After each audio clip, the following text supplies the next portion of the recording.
Hello, everyone, and welcome to Google Sports Live. And today we are going to be talking about a very fascinating crossroad in the game. On one side, we have the new ICC roadmap, and you can see from our title how ICC just changed cricket forever. We have a new ICC roadmap for 2027 ODI World Cup and the 2028 T20 World Cup. We have new formats, new stages, and new pathways to knockouts. And on the other side, we're watching possibly the last chapter of Rohit Sharma's ODI journey at Lost or at Lords, even though BCCI did deny this rumor just hours ago. Right. So in the next 25 minutes, Toshan will be breaking down the new ODI and T20 World Cup format. Uh, if you say in a simple language, we will be comparing them with the previous formats. We will analyze, who benefits more, big teams versus borderline teams, the Yeah. weaker teams. And we will also discuss what it means for India, especially I will not only say post Rohit era, but yeah, a lot of players of the previous ODI World Cup are not there in the team. So Yeah. we'll see what will happen in the new format, and talk about some tactical and selection changes the team must make, to survive these new structures. And guys, please, if you can like, subscribe, and drop comments on what you prefer about maybe the video or what you want us to talk about next. So let's first understand the philosophy behind these changes. Now, Yeah. what is ICC really trying to do? The clear thing what they're trying to do here is they're trying to do three things with the ODI and T20 World Cup. One is increase the participation, right? There's going to be more teams, there's going to be more matches, and by more matches, not the number, like more different type of matches, and then this will expand the cricket's global visibility. Now, second is to reduce dead rubbers. And what we mean by dead rubbers is like matches such as India vs Nepal or India vs Scotland. Not saying the bad teams, it's just that people will not be super interested to watch them. They want more matches where qualification or seeding is at stake right till the end. And then the third thing they're trying to do is add a playoff, more playoff flavor to the playoffs. Borrow some drama from leagues like IPL, where finishing first, second, third, and fourth all can carry different routes to the trophy and have bring different advantages and disadvantages. So when we are saying Super Series, Super 7, and Super 10, we're not just throwing some like random words. It's ICC's attempt here to blend old World Cup tradition with the new dynamics of modern league cricket. And surprisingly, it's so poetic. I would say that on the day, probably tomorrow, whether or not, but there are rumors that Rohit Sharma might be playing his final ODI at Lords. We are discussing this format, that will largely belong to the next generation. Yeah.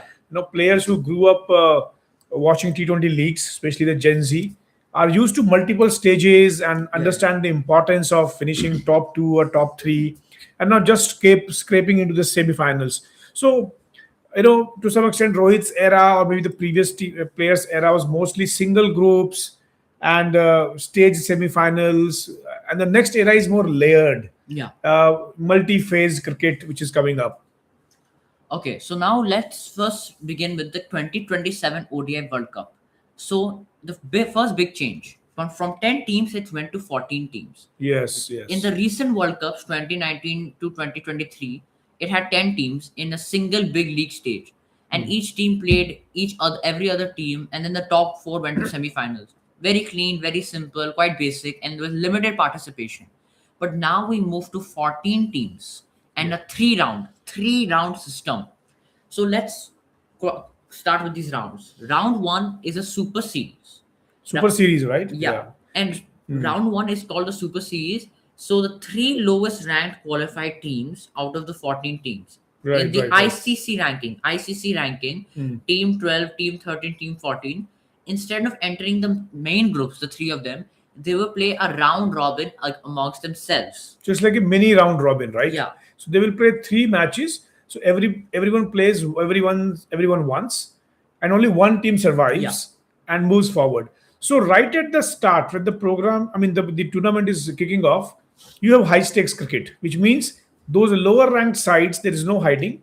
You either show up and win that super series, or you're out before the main World Cup even truly starts. Which I think is quite a good thing they've done because it also gives low rank teams more incentive to play better and more like training and just gives them a better goal. Well, absolutely, absolutely. And then once the round one of Super Series is over, they go to the two groups of six each, right? That's round two. Round two. And so this is more familiar stage, but with a twist. And what is the twist? The Super Series winners join 11 directly qualified teams. That makes 12 teams, and then this split into two groups of six. Yeah, yeah, that is the catch now coming. So one which out of the 12th, 13th, 14th goes and joins one of the groups will become six each, right? Yeah, so basically, what we're saying here is that there are 11 teams already, and then the winner from the Super Series from team 12, 13, 14 will join them, and then there will be 12 teams, and then they'll divide them into two groups of six. Right, Now, each team plays five matches in its group. right. So, so far it sounds typical World Cup group cricket, but qualification is very interesting. And that is the interesting part now. Now, top three teams from each group of six groups will qualify to the next stage. But the best fourth placed team out of those six teams, which are not top three, it's a little bit complicated, Yeah. will go as a seventh team, right? So this fourth place team will go as a seventh team into the Super 7. So this is going to be the Super 7 stage. So before we go further ahead, guys, please comment and tell us that do you like this fourth placed team idea or is it too complicated? So do drop in your comments, but that's how they are making the Super 7. So now what happens in Super 7, Toshan? Now, in the Super 7, now this is where we arrive at like the heart, like the main part. These seven teams form one single group, and everyone plays everyone once. Right. And each team has six matches in Super 7, which is already known. And it's like a mini league of like the true contenders, the people who really have a chance or shot on winning the World Cup. And at the end of the Super 7, the top four teams go into the semi-finals. Semis are 1 vs 4, and number 1 vs number 4, and number 2 vs number 3, and then after that followed by the final. So instead of just one big league and then we just instantly go to the semi-finals, we now have early survival test for lower ranked sides, which is the Super Series, Right. a mid-level group phase where the people who want from the Super Series and other teams will have a, In the Super 6, yeah. yeah, and then a very high quality Super 7 where every match is almost like a knockout and very intense. Yeah, so Super 7 is more like a round robin league, more familiar one, but you see all the stages are very, very intense. So if we compare it with the old 10 team format which we had, now you have 14 teams, and we're talking about the ODI format here. So every team played 9 games in one league in the old 10 team format, and a bad start could kill your campaign. And but if you finish fourth, you had the same path as the team finishing first. So in this new format, the big teams get more matches at the business end and Super 7, which is Super 7 round, and ensure they face each other in a meaningful games. So that's the biggest difference. So now there's a less chance of weaker team sneaking into the semi-final with one hot streak of a match. Like last time, Afghanistan could have sneaked into the semi-final, Yeah. and they have to survive both groups and also the Super 7. So it is a little bit harder for the borderline and weaker teams. Yeah. So that was the 2027 ODI World Cup new format, which we will summarize at the end if you still didn't understand. But now let's move on to 2028 T20 World Cup, Super 10 and Eliminators. So the number of teams in T20, which is always 20, still stays at 20. They both are same. They are Yeah. 20 teams, yes. There's no change in team, unlike ODI. But the layout has changed drastically. The philosophy is also similar. More Yeah. games, more jeopardy, and more layers. Yeah. So now instead of four groups of five, there's five groups of four. So instead of 4 groups of 5, which was earlier, now there Yeah. are 5 groups of 4. Okay, got it. So the 20 teams are divided into five groups of four, and each team plays three matches. And the top two from each group qualifies. So the top two from each of the five groups qualify, and then we get to our Super 10. Super 10, yeah, yeah. And this is very simple for the fans like us because if your team finishes first or second, you're into the next round, and there's no complicated net run rate calculations or draws or whatever comes in, unlike the other stages. So it means now once you go into Super 10 out of the 20 teams of T20 World Cup, you have basically five teams of in two groups, and that is called the Super 10 stage in the T20 World Cup of 2028. Now these 10 teams are split into two groups of 5. Each team plays 4 matches in this round. Now, here is the key twist. Earlier, out of these groups, two teams used to go in as the top two and they will have the semi-finals. But now the things have changed. What is the change? The change is, the twist is the group winner from those, five teams group directly goes to the semi-final, but the second and the third place teams, they will cross play with each other as an eliminator. So which means they've applied more of an IPL logic. So eliminator one will be the second in group A versus third in group B, and eliminator two will be second in group B versus third in group A. So this will make it even more interesting, right? Yeah, so to just summarize what our fellow commentator has said is that there will be, after the Super 10 there will be two groups of 5, and then the number one winner from the both groups, they will go straight to semi-finals. Different, they're not playing against Yeah, yeah, each yeah, yeah. other. They are going different They're ones. Yeah. different semi-finals, and then the second and third place in group A and the second and third place in group B, they will play against each other. So second in group A will play against third in the group B, and then vice versa, where Yeah, yeah. third in group A will play against second in group B. Now, the winner of these two eliminators join the Super 10 group winners in the semi-finals. So then the semi-final lineup will be Super 10 Group A winner, Super 10 Group Then B group B winner, then winner of Eliminator Eliminator one. 1 and winner of Eliminator 2. Yes, yes. So this means that finishing first in your Super 10 group is rewarded massively. There's no eliminator, there's no risk. You're straight to the semis, while finishing second or third, they still give you a chance, because before at third you'll be knocked out. But then you have to go through very intense sudden death matches. So if we compare it with previous T20 formats, earlier T20 World Cups had formats like first round with lower ranked teams, then Super 12, top two teams from each super group went into semis, third place was just eliminated. So the group winners get the traditional reward, second and third get an extra lifeline, but more pressure. So there are more knockout feeling games now and more chances for upsets in the eliminators. So this is the biggest, things coming. But Toshan, you may like to summarize what are the advantages and disadvantages of this format now. Yeah, so after explaining these new changes, now let's see the advantages. So the advantages for the strong teams. Yeah. Let's address the big question: who gains, stronger teams or weaker teams? Who is gaining the most advantage here?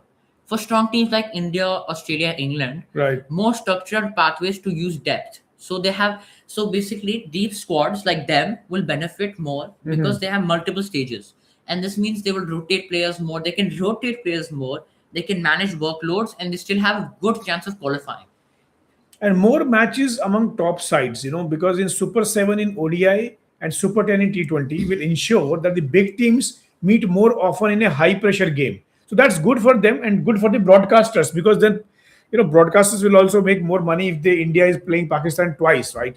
So Yeah. so that is the key point. Yeah, so and in fact I want to add on this, that this format is not also only for advantages for small teams and big teams. This is a change for cricket itself. They're trying to broadcast cricket to a more global visibility, as I mentioned in the start, which is why they are doing this, where bigger teams play against each other more, and they're also including other teams from other countries to have a chance to win against other strong teams. Yeah, so but while there are certain advantages for the stronger team, they can manage and rotate their players. They have to play till more depth. They have to manage the injuries. There is certain advantages for weaker and borderline teams. It's not all bad for smaller teams. Yeah. In fact, they have more participation slots. 14 teams in ODIs, 20 in T20s means more opportunities, right? We only had 10 teams in ODI. Now they're making 14. So that's a bigger chance. So emerging nations can qualify and play on the big stage. So that is important. And even if you don't reach Super 7 or Super 10, you still get to play recognized teams in the group stages. So that's very crucial for development and the funding of these things. Yeah, that's this. But now let's look at the disadvantages. So even though we've already talked about the advantages and they're quite clear advantages, there's also clear risk and disadvantages.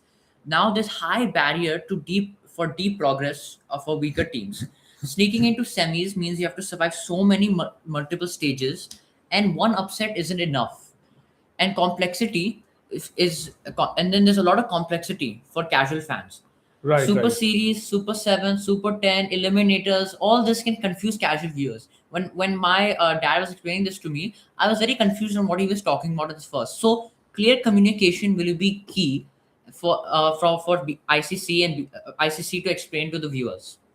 Yeah, in fact, Biswa Riraji has mentioned a point that what is a point of playing 36 ODI League 2 matches over a 3-year cycle as an associate nation chances to inspire next generation depends upon two matches Super Series.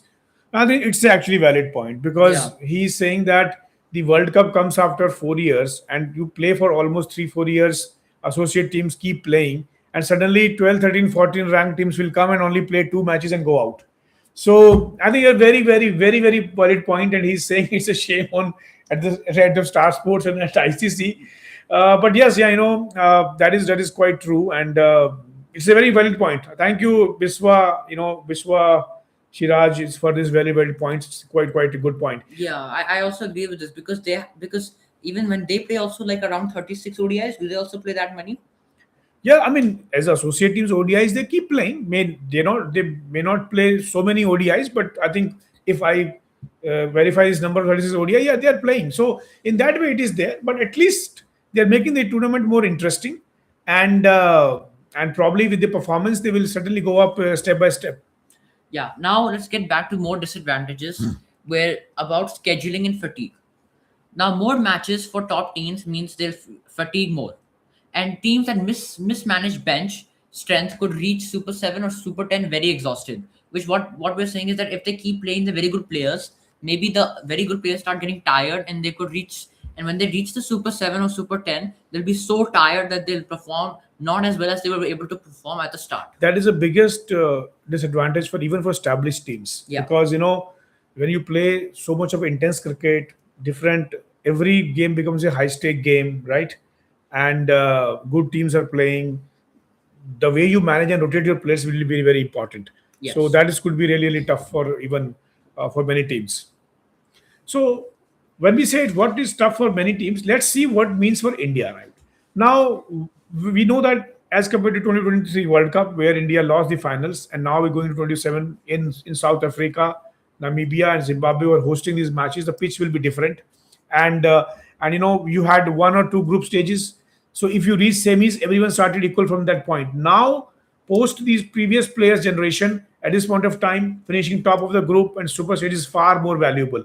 So it means India has to prepare a good bench and depth of squad of the players, and tactical rotations matter more than ever. When you are going to use Bumrah, when are you going to use Virat Kohli, when are you going to use Yashasvi Jaiswal, when are you going to use Kuldeep Yadav? It will be a long tournament, high impact tournament. So a little bit of IPL flavor has come in that where you can play half of the tournament bad and still can bounce back, and you can play half of the tournament good and then still can slip out, right? So Yeah. that will happen. So what are the key cautions for India in that case? So the key cautions for India about these new formats is that slow starts are very deadly. With most stages, a poor beginning in groups or Super 10s or Super And India 7. is famous for losing first or second matches sometime, Yeah. or maybe making it very close. So with most stages, a poor beginning in groups of Super 7 or Super 10 can push you from first to third or fourth, forcing you into eliminators or even knocking you out of the super stages. India cannot be a slow starter. India cannot risk having a slow start now. And secondly, net run rate and these margins, winning margins matter even more now. Best fourth place team in ODI. Let's say if India gets into fourth place, their net run rate will matter so much to decide if they even qualify for the Super 7. This will make NRR and small margins crucial, and India must learn to close games clinically and avoid heavy defeats. And in these close games, they don't want to make it so close where they barely gain any run rate or lose very badly.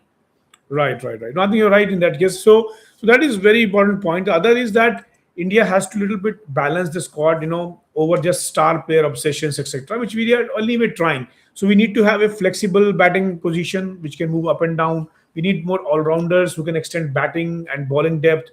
We need bowlers suited in different conditions across because the tournament will be played out in Namibia, Zimbabwe, and South Africa. It will have different bounds, different conditions as well.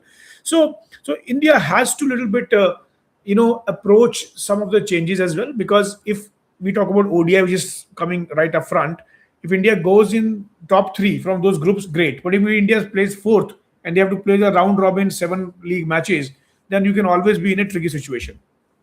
Yeah. So So what should be the tournament approach for India, Toshant? So they should actually plan this tournament in like phases. Like they should understand this tournament in phases. So think the World Cup has three separate phases.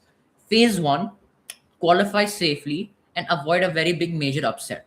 Right. Then phase two, finish top of the group slash the super stage, not just scrape So through. top of the group. So you directly go into the bigger, Yeah. best positions. And then phase three is where they have to perform the best. You have to peak at the semifinals or like knockouts or eliminators, and they have to treat every stage like a mini tournament. It's like every stage here is actually like a mini tournament happening.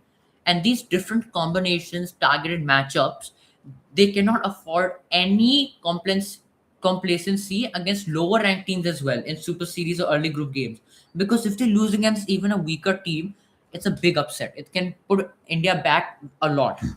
Yeah, yeah. In fact, Biswa is saying that yes, Nepal. So Biswa is from Nepal actually, and I can understand Biswa your point of view that you played 36 ODI among ranked 13 to 20 ODI, associate for CWC qualifier league, to over the through cycle tries. So I can understand you wanted to get more, but I think Nepal has done very well in last tournament, if I recall, and I think.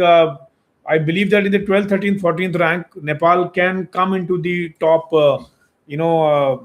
seven. Sorry, in the top series round of the Super Sevens, But right?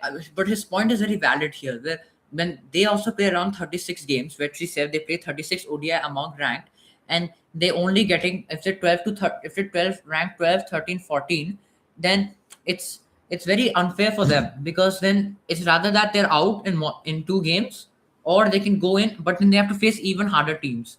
But I think Biswa, I would say that this will anyways going to lift the level of your cricket, because I saw Nepal came very close in one of the matches, and that is what actually is very important. So in that way, what all the teams have to do overall is that they have to develop a leadership group and not just one captain.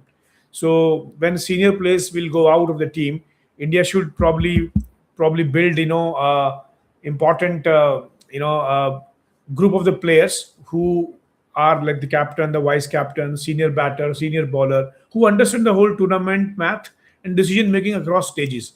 So, like for example, Rohit Sharma was part of India's journey through several painful knockout exits. We Yeah. had exit in 2019 semi-final, then we lost the final also. In 2017 Champions Trophy, we lost the final. In 2015 ODI World Cup, we lost the semi-final. So he knew, right? And then the whole strategy of playing a knockout game formulated. Now, because in this tournament, you will be more like playing a lot of matches like a knockout. Knockout means if you don't do well, you are slipped to eliminator situation. Yeah. So that's why the teams have to create a cohort of a good leadership so that they can be rotated and they can work accordingly. So now we are close coming to the end. So let's summarize the stakes. So when we say Super 7, Super Series, Super 10, and how ICC just changed cricket forever, which is our title, what we're really saying is that World Cups are no longer just about qualifying for semis, just trying to get to the semis as fast as possible. Now it's about managing multiple mini tournaments inside just one very big event. And now strong teams have more control, but they also have more pressure. Right, right. Borderline teams have more chances to participate, but fewer chances to go deep without sustained excellence. Just as one of our viewers said, that the borderline teams that they will not have enough they don't have enough chances to go very deep, and some of them can go out very quickly. And India stepping into a post Rohit era must become a phase wise data driven tournament team, not just a collection of superstars. Yeah, I think really the players who have done well, wicketing ability in the middle overs, wicketing ability in the death, or able to stop the runs. So it has to be defined well. So while I know the associate teams like Nepal, Netherlands, and Scotland, some of them will not be happy. They want to play more number of matches with bigger teams, right? Yeah. But they still have to prove, and that's how the level of the cricket will increase. While I do sympathize with the user's point of view, but that's the way it is, and it's a step towards certain more exciting tournament, which is of a long duration of 55 matches, right? Yeah. So now tell us in the comments and live chat, just as one of our viewers said, do you prefer the old simple format or this new multi-stage style? Do you think this will help India win more ICC trophies because we are Indians? This is why we're asking. Or will it add more heartbreak? And finally, will Rohit Sharma's possibly last ODI symbolize an end of an old format era as well as the end of his playing chapter. Possibly. Right, right. So I think, guys, please do drop in your comments. A lot of good interactions today, and some users joined in for a good period of time. Please do drop in your comments even after you have not joined the live. Thank you so much, and look forward to see you next time. Thank you for joining Ubi Sports Live, and we'll see you guys next time. And don't forget to subscribe and share the stream.